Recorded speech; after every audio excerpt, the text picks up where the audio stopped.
2022ની વિધાનસભાની ચૂંટણીમાં ગઠબંધનમાં રહેલી કોંગ્રેસ અને આપ ફક્ત 2 બેઠકની પેટા ચૂંટણીમાં સામસામે આવી ગઈ છે। કોંગ્રેસ અને આપ વચ્ચે આક્ષેપ અને પ્રતિ આક્ષેપ થઈ રહ્યા છે। વિસાવદરમાં અરવિંદ કેજરીવાલે કોંગ્રેસ પર પ્રહાર કરતા કહ્યું કે કોંગ્રેસ ભાજપની નોકરી કરે છે અને ભાજપના આદેશો પર ચાલે છે। કોંગ્રેસ ભાજપના ખોળામાં બેઠી છે તેવું પણ કેજરીવાલે ઉમેર્યું। बीजेपी की जेब में बैठी है, बीजेपी की गोद में बैठी है कांग्रेस। पिछली बार 2022 के चुनाव हुए, जितने एमएलए बने उसमें से 5 कांग्रेस के एमएलए छोड़ के बीजेपी में चले गए। एक आम आदमी पार्टी का एमएलए छोड़ के बीजेपी में चला गया। कांग्रेस हमारे पास आई, बोली जहां से हमारे एमएलए छोड़ के गए आप अपना आदमी खड़ा मत करो। कांग्रेस नहीं मानी। क्यों? बीजेपी का आदेश था कि कांग्रेस भी अपना कैंडिडेट कर। तो कांग्रेस धोखेबाज है। इस बार कांग्रेस को भी मजा चखाना है आप लोगों को, दोनों पार्टियों को मजा चखाना है। हमारा गोपाल इटालिया शानदार बोलता है, अच्छा बोलता है कि नहीं बोलता है?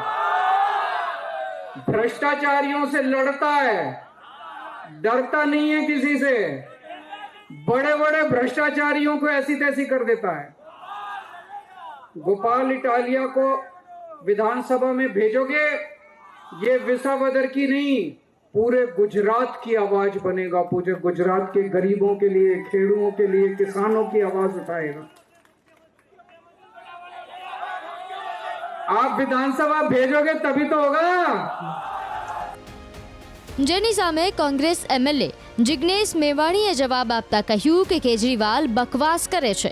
એટલું જ નહીં, મેવાણીએ પોતાની જ પાર્ટી પર ટોણો મારતા કહ્યું કે 4 ફૂટેલી કારતૂસોને કારણે આખી કોંગ્રેસ બદનામ ન થવી જોઈએ।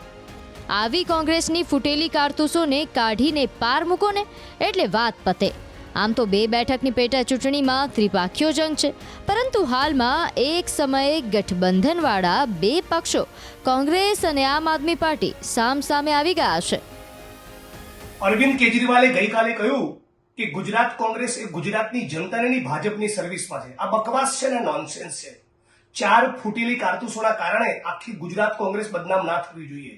તમે તો 4 દિવસ માટે આવીને કેમ્પેન કરીને જતા રહેશો।